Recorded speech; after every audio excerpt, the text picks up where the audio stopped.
All right, guys, back from our first outing, not a mud race, but a little car show today at the church. Went very well. Got the truck back put away. And a couple things and a couple questions from the earlier video and from the event today from people that knew the last truck, but also reminded me after looking at this truck, look how clean the frame was on this truck. This is still a full frame. I don't want to do this while it's clean and fresh and hadn't been in the mud yet, but you can see the serial number in the factory frame. All the floor pans are still in this truck. All the glass is still in this truck. But also a couple little cool things that they did along the way. Brian and Daniel really killed it on this one. Get the little short stubby connection shaft to the transfer case like I mentioned last time. I spent years and years with the other truck perfecting the gear ratio for this tire combination. 44 cut boggers. Billet back shaft. Removable transmission mount, so that way we can take stuff in and out if we need to.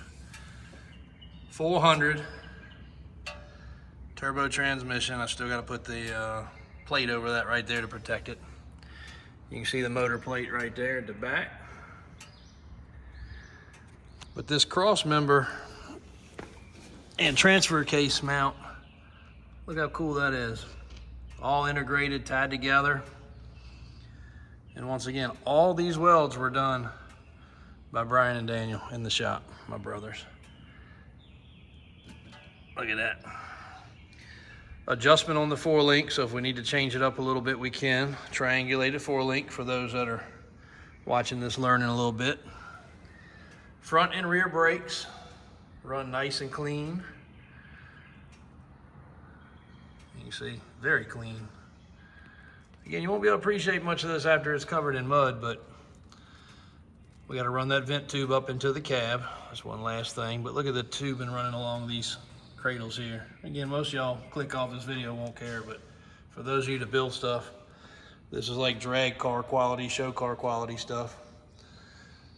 Limiting straps, which it will yank those limiting straps in the front. We've already done it. Takes all the travel out like it wants to pull a wheelie. Crazy. And again, when this truck gets out there, and if it's anywhere competitive to the last truck, I'll do a fresh video because I want Brian and Daniel to go over some of the features that I'm forgetting, but I'll clip that video and put some of the videos of the other truck. The other truck was a long bed, slightly taller than this, probably about the same weight. And when we used to show up to mud bogs, everybody would laugh. They say, because it was a clean truck. It actually almost looked like a show truck. It was so clean. So they just thought we were, you know, dumb bumpkins with some big tires on our street truck, I guess. And once the combination was right, it wasn't very often that we didn't leave with a first and a second place. They wouldn't allow you most places to win second place, but our time between me and my cousin driving would be the fastest times. And again, it probably was double the weight of most trucks.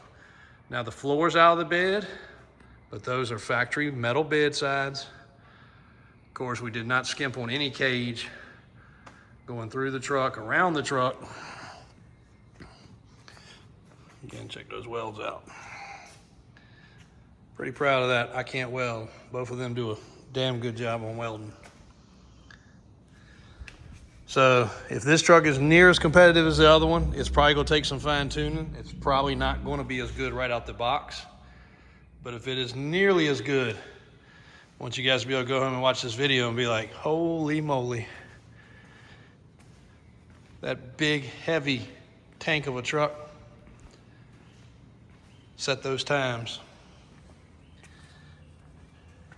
We expect this could do pretty good. It's lower, it's shorter, same horsepower, same transmission, same transfer case. Sheet metal work was done by one of our customers and friends. He did the sheet metal work on the last truck actually too. And when the top cap goes on, the whole motor is enclosed. You can see the sump for the motor. Radiator up front, not in the back. We put it up right where it's supposed to be. We already know we're only gonna be able to run a few classes. The hood's still got hinges, not pins. It's an actual hood hinge truck still. You can see the nitrous, you can see the fuel regulators, electric water pump, that's for the steering, Dominator carburetor, windshield. Still got to put the lights back in here. I'm going to hook all the lights back up. Still glass lights. Going to hook those back up, hook the tail lights back up. That way if we're playing at night, we'll be good. Got a kill switch in the truck, kill switch out of the truck. Again, safety was a huge big deal on this. You can see all the safety supports. They fitted me in the seat, so I'll be a lot more comfortable in this truck, which is another good thing. The steering was all custom done, tied into the cage. You can see the throttle linkage is on a heim joint system. Brakes over here. Not a lot of gauges, doesn't need a whole lot. Got all my switches up top for everything. Kill switch up there. Battery kill switch right there. Nitrous kill switch right there. Nitrous gauge over, actually right there. Nitrous tank. That's all the ignition, everything for the ignition over there, and the 7AL box. Go around to the other side. And again, if you didn't catch the other video, still got roll-up glass, still got vent windows, still got a windshield, still got a glass back window. We debated putting a passenger seat in it. The other truck had a passenger seat still. Not a good idea to ride the way we drive these things, but 7AL3. Activated window switch, for those of you that don't know. Another cool thing, or not cool thing, the other truck would be in third gear. This is an air shift. We'll leave in second, we'll shift to third as soon as we leave the line. I know that seems crazy, but we don't even use first gear. It just takes off in second, shifts to third, and it's it. So immediately leaving the line, we're already in third gear. If you watch some of the old videos, you'll see that. But in the old truck, because of the fact you got to turn the nitrous on off before you hit the rev limiter, it was actually hardly ever on the nitrous. Like literally it would leave the line on nitrous and then it would be off because the RPMs would be up on the pill basically.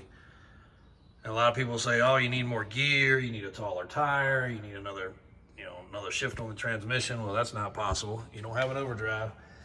And yes, I guess if we had a little bit more, it would have been better, but we couldn't have been any more competitive at the time. Now there's a lot of new trucks out. There's a lot of guys that have stepped their game up, so we don't know.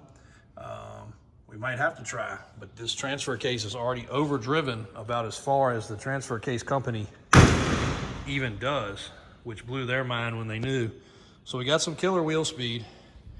These cut boggers do not give much. They are cut a lot and they are a big time scoop.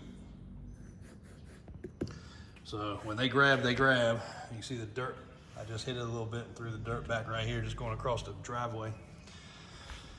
So for all your needs, guys, there you go. Kryptonite, the newest mega truck from Davis Off-Road. And no, that truck over there is not the previous mud truck. Now it really looks like it with the two-tone. That is my personal 74 street truck Chevrolet. It really looks like the old previous mud bog truck a lot now, but it is not. And there's a 10-door Suburban chilling over here too. Another crowd favorite. Kryptonite. Thanks guys, just wanted to show that off. Anything you need for these parts and pieces, like the tie rod. Another thing, tie rod. The other truck just had the rams running to the knuckles that broke off the other truck. So this has reinforced and top and bottom bar. So a lot stronger there and a really cool mounting system. The way they mounted it. It's thick, it's strong. And again, the knuckle sheared right off the other truck when it crashed. This one should not have that problem, so. Really good job there. But anyway, pieces and parts, tie rod connecting heim joints, big heim joints, these shocks, the bars, tubing, all of the kill switches, all the fuel system, all of the brake system, all of the nitrous system. Everything can be bought at Davis Off-Road in the performance section. Reach out to Jay or Daniel as far as that stuff goes. And if they get you in for a build, you can see the quality of what Brian and Daniel can accomplish. Can't wait to get this thing out and launch it a few times for real in some mud. Thanks, guys. Till next time on this one.